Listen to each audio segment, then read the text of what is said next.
My hot button tonight is based on a documentary that's just been released by Kenyan. She's a professor at the Oxford University, the youngest ever female Black professor at Oxford University. So this documentary called Shadow Scholars is looking particularly at the academic writing industry. And what is coming out is that Kenya, I think we kind of know this, but the figures are the news here, that 72% of the work that Kenyans do online is on academic writing. And that here in Nairobi alone, 40,000 Kenyans are doing this kind of writing. Mostly it's for university students in the global north.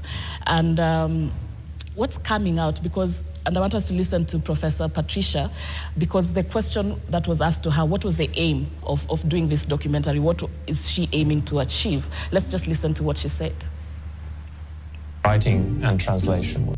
I think that this documentary will shine a light on the possibility that maybe the way that we think the world works isn't quite how it works. There are people out there who are really talented, and if they had the opportunity, we would have a different world.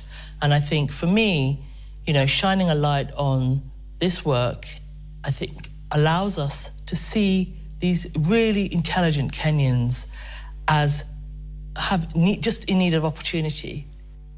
That's Professor Patricia Kingori there, who's done the documentary. And I think for me, it's the question of how can we use this as a resource ourselves? It's obviously indicative of what we've known for a long time, how highly educated we are as Kenyans, because the team came to Kenya to do this study and trying to profile what kind of people are doing this work. And it turns out very highly educated people who've done up to 4 PhDs for their clients. So you can imagine what kind of talent that is, as she says. And what can we do? Do we need a research center here? And Kenya is mapped actually as the highest, we are producing the highest number of academic writers globally. So that's what's hot for me. 844 is working, yeah? Very well. So we needed to change it after all. Very well. Yeah? Yeah. I think it's phenomenal. It sheds a light with just how not only intelligent but also how progressive Kenyans are entirely. First of all, I think this story came out as a bad thing. For the first time, we were told how Kenyans are, Oxford and Harvard students are all not doing their homework. But recognizing that it's Kenyans presumably having these PhDs for the students, it raises a call of action to our Ministry of Education. You have geniuses all over the country, and the best we can do is have CBC. So I think maybe a line call for us to do better. Yeah, so this aligns with something else, that the AI models were trained on Kenyan writing. Oh, yes. Facebook, Meta too. Yes, and so if you go to any AI tool and you write, and I believe all of you don't use AI, so you just write and then you go and check if you used AI, it will say 90% match, 100% match.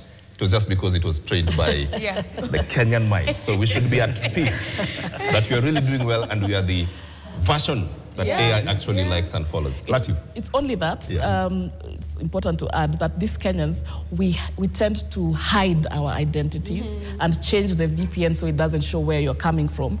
Because there's also like prejudice and a bias that you don't really believe that it's a Kenyan who's coming to do this academic work for me. So we need to, We're invisibly in Oxford. Look at it.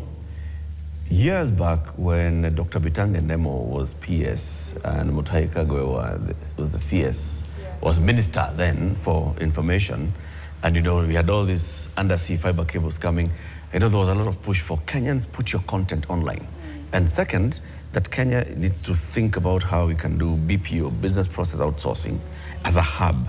Now, people didn't think about education process outsourcing, but this is it. And I've always argued that I think one of the things that we ought to do is formalize this trade. Actually, that's it. Like establish institutions and proper portals, because there are those portals that keep being shut down. You start one, then Kidogo Street has been locked out and all. But if it's just online writing, academic writing being one of those online writing things, if we just formalize it, have proper structures in which somebody can just go in, log in, and provide this service. Okay, we have to provide a rider here that this is academic cheating. Just that. So we have to say the education system has to change. We're not the ones who are cheating. We are the professionals. That's what I'm saying. Yeah. So we have to put that as a preface. That yes. As we go ahead and say we are very good at it. We're not the ones who are cheating. We are right. We are enabling the cheating.